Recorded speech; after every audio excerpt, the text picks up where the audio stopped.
Record. Here we go. And we'll go 3, 2, 1. All right, welcome to another Sci-Fi Journal. This one is for January 2022. It's a brand new year. Yahoo! All right. Also joining me for the show are James Hinsey, Calvin Watts III, and later on we'll be seeing Ian and Madison Kingston. We'll probably do their segments later. We open this up to all members of the Rhode Island Science Fiction Club membership. So during the show, we might have a few other friends popping in. Just be aware that that's going to happen. But as always, we begin with a little TV news called Popcorn Previews. Take it away, Ian. Movie news. What did I say? You said TV news. Son of a bitch. Let me try it again. 3, 2. All right. And as always, we begin with a little movie news that we like to call Popcorn Previews. Take it away, Ian. All right. Thank you, Ian. Now we move on to movies and DVDs and all this other good stuff with a segment with Calvin Watts called Game Over. Go ahead, Calvin. What you got for us in this brandy new year? Well, this brandy new year is going to have a lot of really cool things coming up right away. So for our home media, stuff that you can see or you can get on physical disc right now, if you run out to your stores or call Amazon or get it online, after you watch the show. Disney's Shang-Chi and the Legend of the Ten Rings just came out on physical media. Did you see that movie? I did. It was okay. Okay. I liked it. Yeah, it's good.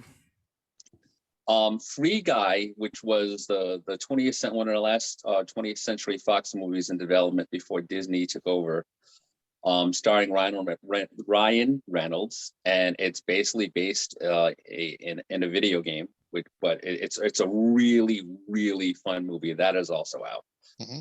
Considering that we're into January, in December, some of the movies were released and are now available for physical media, including the last James Bond movie with Daniel Craig, No Time to Die, the Venom sequel, Let There Be Carnage, and the highly acclaimed Ridley Scott movie, The Last Duel, which unfortunately bombed at the box office. People are saying it was millennials, people are saying this, that, and the other thing, but you have the opportunity to now view it for yourself and see what you like. Right. Coming out in January. Yeah, it just didn't appeal to anyone. Yeah, coming out in January, Akira, the classic anime movie, has been remastered in 4K. That's going to be out. Halloween Kills, which is the latest Michael Myers thrill fest, horror fest, whatever you want to call it. That is also out. And Dune Part 1, I can say that now unequivocally, 2021, a Denis Villeneuve movie, which was highly acclaimed, did well enough at the box office literally like 3 days after Dune came out. They finally greenlit Part 2, Warner Brothers did, which would be really nice. So that'd be good, because it'd be kind of a bummer if they just didn't greenlight Part 2 and left everybody hanging. Yeah, so. Honestly, they should have filmed back to back. Kind of like a season one only, and then I thought they did that already. I thought they should back have to back, and they were just waiting for. He wanted to film back to back, but Warner Brothers was kind of skittish as to whether or not it was going to actually do well enough, and they didn't want to justify the cost. Right. Excuse me. But literally like 3 days after its theatrical release, they greenlit. And so we're looking at a 2-year release window. I believe they're looking for a November 2023 target date. Mm-hmm. A couple of really classic, cult classic anyway, sci-fi movies will also be out in February. They just announced Looper, which is a really, I finally got to see. It's one of those movies I put on my list that I wanted to see. I never got around to see it. I got to see it a couple of months ago. Really, really good movie. I believe Rian Johnson is the director for that one. It's really kind of trippy, but definitely worth seeing. And I freely admit I kind of went gaga over this a little bit. Escape from LA, the sequel to Escape from New York, which is one of John Carpenter's best movies. That's going to be remastered into 4K. No word on Escape from New York, but I'm really hoping that since they're working on this one, that will be coming. Eternals is going to be streaming on Disney Plus on January 12th. Oh, They good. haven't announced a physical media date, but usually they did a kind of same thing with Shang-Chi. When that came out, the physical media was literally like a week or two later. So probably around the end of January, you'll see that on disc. And when I have more information on that, I'll let you guys know. The last thing, Universal just announced that their 2022 film slate will be available for streaming on Peacock 45 days after the theatrical release. And I did just see an article about, Warner Brothers and HBO Max's gamble of having day and date their theatrical releases come out at the same time, which they're not going to do in 2022, but it did add a bunch of viewers to the service. I just don't see any way they go back to like the old model. This is going to probably be it from here on in. You have a theatrical release, and then it's going to be available, if not right away, very soon thereafter, to stream on like either video or demand, and then you'll see it on the streaming services a lot sooner than you ever would. I don't know if that's a good thing or a bad thing, but it is what it is. Yep. Okay. Moving on to gaming, it's a lot of stuff going on in gaming. Arcade 1UP just came out with their latest machine, which is Tron, which is it looks really, really cool. It's all lit up.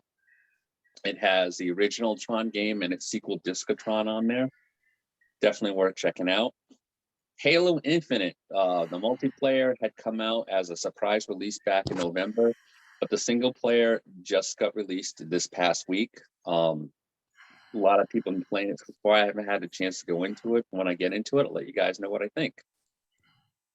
Grand Theft Auto, a couple of news there. The Trilogy Definitive Edition was released digitally, and a lot of people were complaining, all sorts of bugs. It didn't look up to snuff. And Rockstar must have known that there was stuff going on, because they've already released like a few patches to help fix a lot of stuff. So it plays a lot better. But because of it, they have put on hold. Had to stumble there for a second. Put on hold the physical release, which was actually supposed to come out back in November. So sometime in 2022 is when it's going to be coming out. Destiny's 30th anniversary, Bungie's 30th anniversary package just came out. This is the one that if you pay for the service or pay for the expansion, you can get the legendary weapon Gjallarhorn, which is by far the most popular weapon in Destiny 1.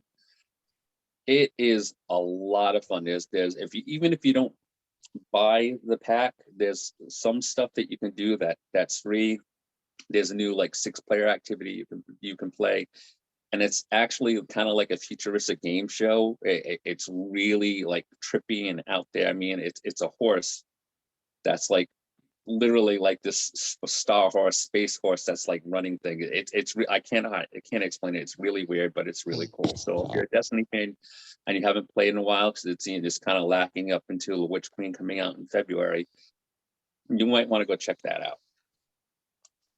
Recently, they had the 2021 Game Awards. That's the annual gaming show that award show they talk about, and all the games that have come out for that year. They give the awards out to everyone, and it's usually a good time. Probably the biggest time outside of the middle of the year, where they announce a bunch of games, and this was no exception. So there's a couple of things you guys might be interested in. So games that were announced are all coming out. Some will be coming out this year, some will be coming out in the future. Alan Wake 2. Now, Alan Wake was a really, really great survival horror game by Remedy Entertainment, which came out for the 360, I want to say back in like 2011. So it's been almost 10 years. Really, really great game. I'm really looking forward to that. Sonic Frontiers, the latest Sega game, and it's going to be an open world game. I'm not really sure how that's going to work, but should be pretty cool. Star Wars Eclipse. Now, I know, and I don't remember all of the details about that, but I guess there's an initiative going on at Disney's pushing about like books and kind of like, if you remember back in the mid-90s, the Shadows of the Empire Yep. stuff where they had like, you know, a bunch of different things, books, I have games, all the action figures. for all that tie-in stuff. So they're Mhm. doing the same thing, and they're calling it like the High Republic era, which is set approximately Yes. 200 years before the Star Wars film. So Yoda's on the High Council, all that stuff. Yeah, They they're running announced a comic book series on that right So they announced Yep. a game And called books. A lot of books for kids. They announced a game called Star Wars Eclipse, and then they showed footage from you know, the story. It looks really, really cool. The people developing it published a game, Detroit Become Human, for the PlayStation. Really looks great. So that looks interesting. They're going to have a stealth action Lord of the Rings game, the Lord of the Rings Gollum, where you get to play as Gollum and / Smeagol. And obviously it's set during the Lord of the Rings time. It looks kind of interesting. Looks like there's going to be a Wonder Woman action game. They just basically showed, you know, a game coming soon, and it showed a picture of Wonder Woman. So no good details there. Star Trek Resurgence. It's going to be a third-person choice-driven game. Anybody who's played like the Telltale series, like The Walking Dead or the Batman games, where you have to make choices after doing different things. That looks like what this game is going to be about. And there's a couple of people who used to work for Telltale who have been working on this game. So if you like the Telltale series of games, you should like, and you're a Star Trek fan, you should like this. They also showed a little bit of gameplay for the DC games Gotham Knights and Suicide Squad Kill the Justice League. Both are due out in 2022. They look like a lot of fun. Last but not least, in regards to gaming, Pintastic New England 2021 was, by all accounts, a pretty big success. I had a lot of fun going there. You know, did some work at the event. Got a bunch of interviews, met a bunch of really cool people, and here is some of that footage there. I don't know if I was supposed to introduce that. Was I? No, it's all right. No, that's good. That's good because we have some interviews we can throw in there. Yeah.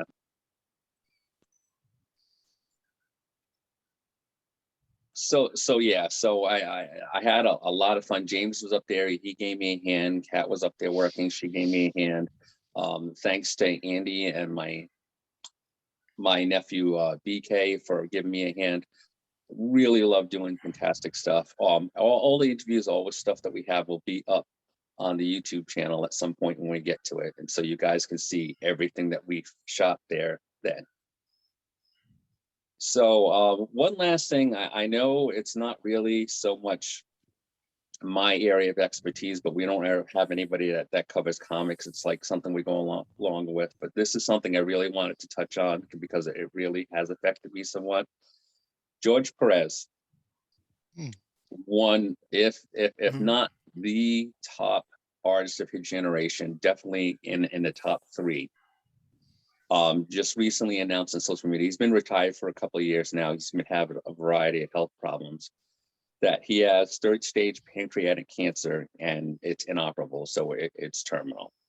The doctors gave him a prognosis of 6 months to a year to live. And that's if he had, you know, gotten treatment, either radiation, chemotherapy, or a mix thereof. And he's just decided that he's going to stay with his quality of life and not do that. So, you know, the social media support, accolades has been coming out, and that's one of the nicest guys that I have ever had the chance to meet. One of my idols.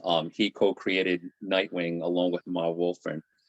Their run on the New Teen Titans back in the early 80s was just completely outstanding, and he has done so much work. They're groundbreaking maxi series, Crisis on Infinite Earths, which really kind of set the world on fire back in 1985. Yeah. He did some acclaimed work when they redid Wonder Woman in the late 80s. He also worked on Infinity Gauntlet, and he was the artist on the JLA Avengers crossover back many moons ago. Yep, I still have that series. One of, like I said, the nicest guy you'll ever meet. We actually interviewed him, I want to say back in 2015. 2015 at one of Gary Summers' Northeast Comic Con shows. And it is very sad news. But anybody who's ever, if you're into comics at all, superhero stuff, go check out some of his work. It is just absolutely outstanding. Okay, so that's all I have there for the moment. So right now we're gonna go to television news and tube news with Mark Morrison. Take That's it away, me. Mark. That's a me. Thank you. All right, here we go. Tube news. Here's sci-fi news in TV land for the new year. The CW Superman and Lois returns for season 2 on January 11th. I like that series. It's a lot of fun. Yep. Supergirl is done after 6 seasons. It started strong, but in my opinion, it kind of finished as an LGBTQ train wreck. In my opinion, they should have focused.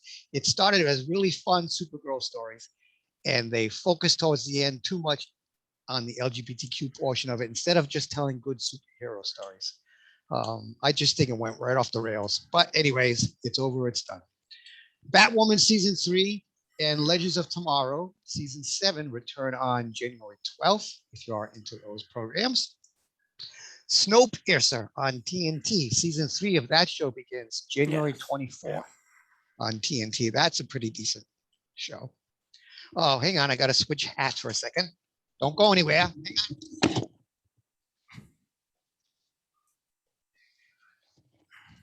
All right. Doctor Who. Doctor Who season 13, The Flux, is going to be available on Blu-ray and DVD on February 8th. They just aired, as we taped, they just aired The Flux, that Flux special. There's going to be a New Year's Day special with the Daleks. We're going to have another one in the spring. And then Jodie Whittaker bows out as the Doctor sometime this fall or this autumn. And we'll get a new Doctor. We'll see what happens with that. All right. Russell Davies is returning to take over Doctor Who with Bad Wolf Productions, and he's working with Sony and the BBC. So the BBC will no longer be in control of Doctor Who. It's going to be taken over entirely with Bad Wolf Productions. So that'll be interesting. And past producers have already seen Stephen Moffat. He's seen plans as to what they want to do, Russell Davies wants to do with the Doctor, and he really likes the ideas that have put forth. We don't know if they're going to continue the Timeless Child storyline or any stuff like that, but it looks like a lot of fun. So there should be some really cool and groovy things happening for Doctor Who. All right, let me go back, change my hat. Don't go anywhere.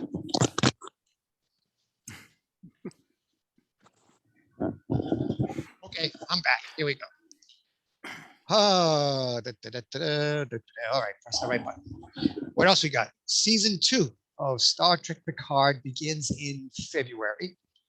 They have not exactly they haven't announced an exact date, but that's when it returns. The Orville, which people have been waiting for a long time, that returns March 10th, this time exclusively on Hulu. So if you like the Orville, you can watch it on Hulu. Let's see. As we tape, I went to the Rhode Island Authors Expo, and I guess we interviewed a bunch of people at Rhode Island Comic Con from that organization, right? Yes. Yes, we did. Well, I finally stopped by, and I picked up a copy of R.K. Bentley's Where Weavers Did. All these years, I've told a guy, I've talked to him, we've interviewed him. I said, no, dude, I got to get a copy of your book. Today, I went to Into the Crossings in Warwick. I found him at the booth. I said, today, I'm buying your book. So he was happy with that one. It was a lot of fun. I haven't read it yet, but it looks like pretty awesome. If you live in the Rhode Island, New England area, support the Rhode Island authors. They have a Facebook page. They're a really cool organization. And we like promoting them because they have a lot of science fiction, fantasy, and horror writers as well. Okay. That's all I have for TV news. Now we move on to the sad news, and that's that every year for our January show, we do an in memoriam every January. And that's when we remember sci-fi celebrities. And in this case, this year, family and friends connected to sci-fi that we lost in 2021. So let's take a look at our in memoriam for 2021.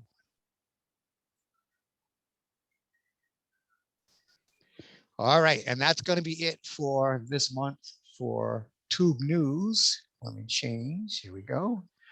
Let's move on to the wonderful world of anime. Calvin, you ready? Wonderful world of Yeah. anime with James Hitzi. Hang on a second. Hang on a second. All right. Adjust, I don't know. adjust the My light. phone was doing something. Oh, So it looked seems fine to on be- my end. Okay. Okay. I'm good. Ready for anime Daisuke? Go, James, go. All right, James, what you got for us this month? Besides the bad news about Cowboy Bebop. Oh yeah, so yeah, let's start with Cowboy Bebop. One season, awesome season. I loved it. I loved Danielle Panetta as Faye Valentine. John Cho did great. And they had and the actor that played Jet Black. I mean, he was perfect. Really, he really captured Jet. So I'm really disappointed in Netflix and not giving it another chance. There were too many, I guess they called themselves fans who criticized the story and the characters in this TV version or live action version. I don't know what they were expecting. If they were expecting a straight remake of the anime or something else completely different or what. But those complaints, I guess, affected this outcome of canceling the show. Um, I didn't expect it to be exactly the same. They did use some of the stories, but they were only limited to 10 episodes. So people were wondering, where's Ed? Well, Ed didn't show up until 9 episodes into the original anime. I mean, he was mentioned, Radical Ed was mentioned, but, so they were going to save Ed for season 2 and Ed's stories, so Ed shows up at the very end, and I thought that person was great as Ed. They did great just for the minute or so that they were on screen. Right. Now, for someone Um, like myself who has never yeah. seen any Cowboy Bebop, if I watch this Netflix series, is it going to seem like I missed anything, or am I just going to just enjoy it straight out as a No, TV show? I'll just enjoy it as a. no. I mean, Yeah. yeah. Just I think there was some narration at the very beginning that explained a little bit. Mhm. It's there. People are moved out into the solar system because of, and they travel between the planets and um, what else? Sometimes I couldn't tell which moon or planet they were on, unless there was a shot of it, and then so I wasn't sure when if they were on Ganymede or when they were on Mars. Okay. Um, it was a little bit difficult for me to keep track because sometimes they moved or maybe they moved off, while off screen, Mm. and shifted locations or So it something. takes But place in our solar yeah, system. in our solar system, yeah. Okay. And there's bounty hunters involved, and Mm.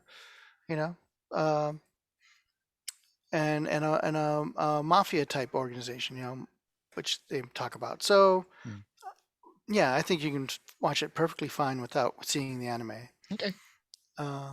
Yeah, so give it a chance and enjoy it for what you get so far, and that's it. So enough about Cowboy Bebop. We have some other news though. Sonic the Hedgehog 2 is coming, right? Robotnik is back, Dr. Robotnik, played by Jim Carrey. They're also going to have Tails and Knuckles in this next movie. And Nice. the voice of Tails, Colleen O'Shaughnessy, who I guess is the voice of the from the game or was there an animated show or cartoon? I forget. Yeah, there was. Yeah, But there was a cartoon based yeah, on that series. right. So Colleen O'Shaughnessy is the voice of Tails, and she's going to be doing it in the next movie. So I think a lot of fans are happy with that. And instead of getting like a celebrity or something to voice it, sometimes that happens where, oh, we had all these characters, and then they just don't use the voices from the cartoon version or the game version, and they use like actors, stars, celebrities, so they can help promote the movie But here, I think it was a great move. They, getting Colleen O'Shaughnessy. um, I always kind of thought when I'm watching that first Sonic movie that I was listening to Dewey from DuckTales because that's the Oh, same voice actor who does Dewey. So mhm. he kind of sounds like that to me. But but he did a great job. So and enough so that they're making another movie. Let's see. If you haven't caught um, the Blade Runner Black Lotus, they had it on Cartoon Network. Mhm. Um, and what else? They've also had some of the Batman animated films recently. They did the Mm. Halloween uh, part 1 and 2 Okay. one night. And what else?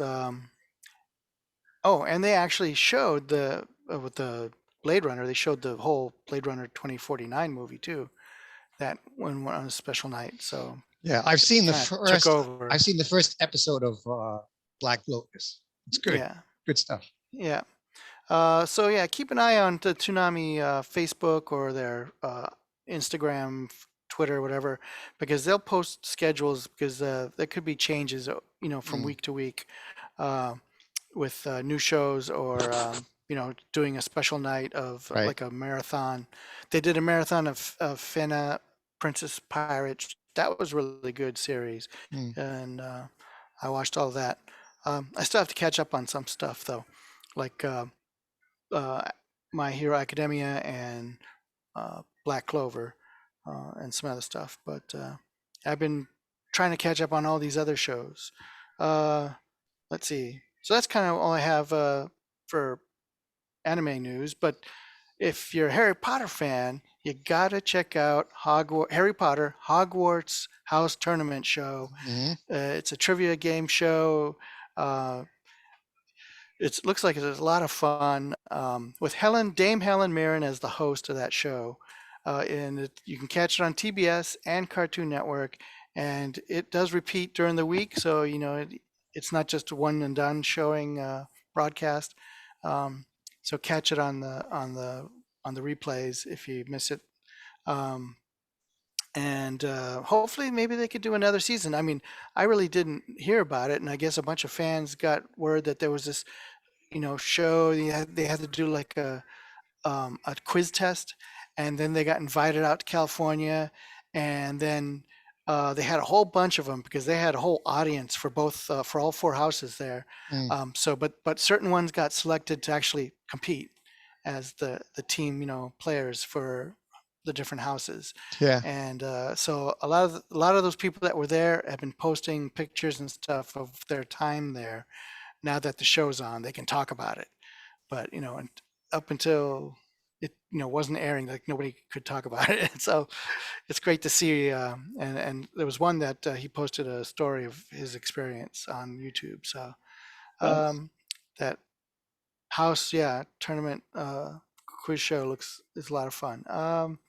And so maybe they can do it again. Now this is coinciding with I think the 20th anniversary of the films Right. because when it started, right? I remember taking my kids to the first one over Christmas break, and on New Year's Day, even though this will be probably airing after the 1st of January, um, HBO Max has a special where they're having a reunion of all the film cast, as many as they can get.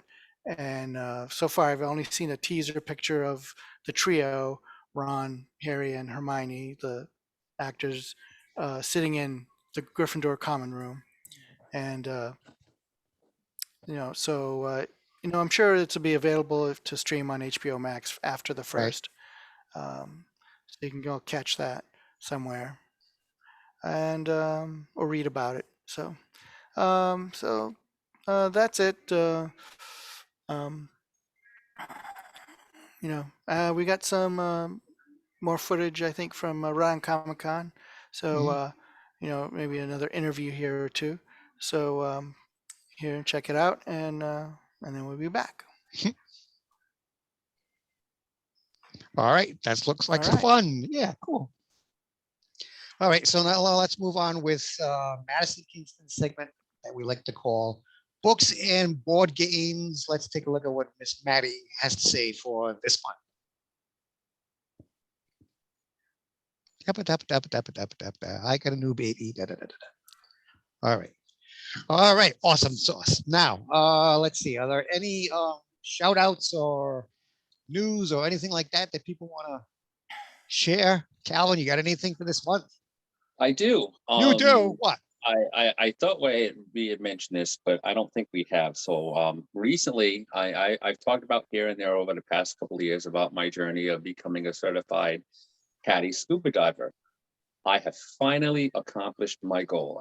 I was able to do it back in September of this year, or 2021. And I can't begin to tell you just how happy I am that I was actually able to finally pass the test and become certified. And I got the chance to go to a park in Pennsylvania along with fellows club member John O'Neill, called Dutch Springs, which is an old quarry, a rock quarry that was flooded like a number of years ago, and has they transformed it into an aqua park. It's very popular with scuba divers. They have a bunch of things down there that you can go and explore, including planes and construction equipment and a school bus, which is 40 feet down. So here's a little video of me driving a school bus in 40 feet of water. That is. So I can't thank the people, all the people from Dive Around Scuba and Cumberland, giving them a shout out. Allison and Chris, the owners and trainers, and so many people that were helping me out. Dan and Eric and too many to mention, but I appreciate all the support. Yeah. And I plan on continuing my scuba journey. So I'll be diving next year once the weather warms up a little bit, because it's too cold right now. But it really an incredible feeling about being able to explore like another world for yourself. And it's, I mean, you can watch documentaries and stuff on TV and it's fascinating, but being actually able to do it, you just can't. It's something. It's really something else. Right. Yeah. Good. Good. Have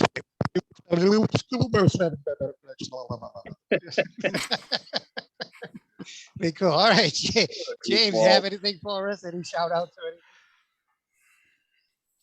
anything? So I was able to go to the World Science Fiction Convention in DC, DiscCon 3, over the weekend of December, what is it, 16th through the 19th, 16th to the 19th I went. Okay. And I was helping out with the masquerade and a bunch of other things, and was at the costume con table. But, they also did an in memoriam thing. So, here's just a little snippet of it that I got to see. And, so hopefully, be able to go to DC in the future, for another con. It was pretty fun being down there and helping out. So, and Costume Con is at the beginning of April. So I'll be down there again for that. Yep. And get your costume ready. And there's more upcoming cons. There's Intercon, the LARPing one at the Crown Plaza again, and Northeast Comic Con in March, and that'll be a lot of fun.